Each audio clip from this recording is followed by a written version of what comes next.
नमस्कार दोस्तों आज हम आपके साथ श्रीमद् भगवत गीता के अध्याय नंबर 5 का मुख्य भावार्थ क्या है अर्थात उसका सार क्या है उस विषय पर चर्चा करने वाले हैं। इस 5वें अध्याय में भगवान ने कर्मयोग और कर्म संन्यास में क्या अंतर है यही अर्जुन को बताने की कोशिश की है।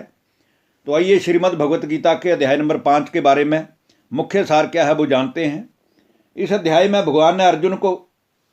अर्जुन ने भगवान से पूछा है कि हे भगवान, आप कर्मों के संन्यास की और फिर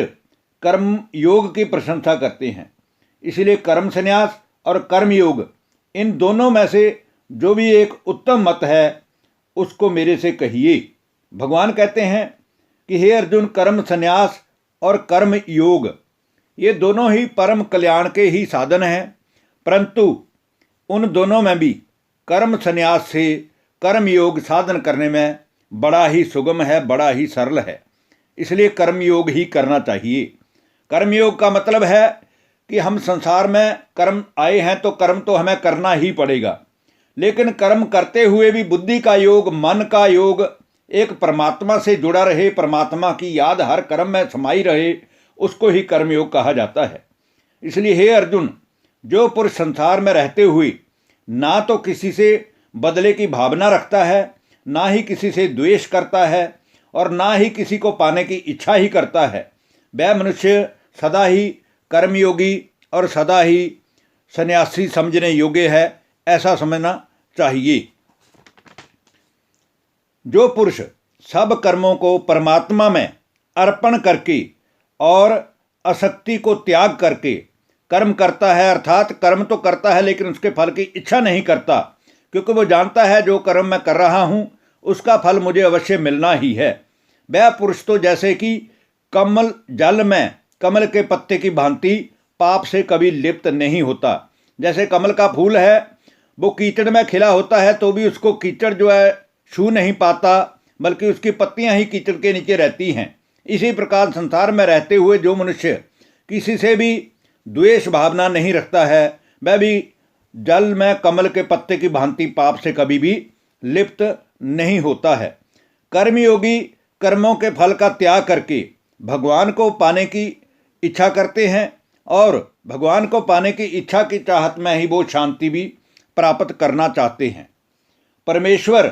कभी भी मनुष्यों के ना तो कर्तापन की ही रचना करते हैं, ना ही उनके कर्मों की गाथा लिखते हैं और ना ही उनके कर्म फल के संयोग की ही रचना करते हैं, किंतु जो मनुष्य जैसे जैसे कर्म करता है उसी अनुसार उसको फल भी भुगतना पड़ता है और वैसा वैसा ही उस मनुष्य का स्वभाव और संस्कार भी बनता जाता है, ऐसा समझना चाहिए। और जो ये इंद्रियां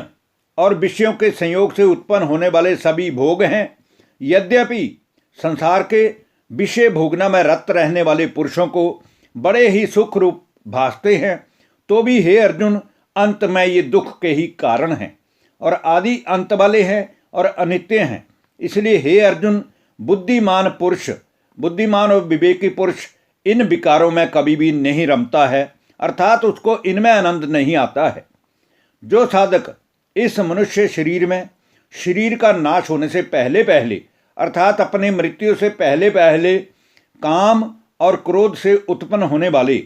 वेग को सहन करने में समर्थ हो जाता है, वही पुरुष इस संसार में सबसे ज़्यादा सुखी है और वही मनुष्य योगी है, ऐसा समझना चाहिए।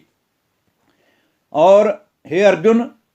मेरा भक्त मुझको सभी यज्ञ और तपों का भोगने वाला और सब कुछ संसार के मनुष्य को देने वाला, सारे ही संसार के जितने भी देवी देवता हैं, मनुष्य हैं, उन सभी के ईश्वरों का भी ईश्वर तथा संपूर्ण भूत प्राणियों का सद्गति दाता, दयालु और प्रेमी, ऐसा ज्ञान के द्वारा जान लेता है, वह मनुष्य ही सच्चे मन की शांति प्राप्त करता है। धन्यवाद। नमस्कार दोस्तों।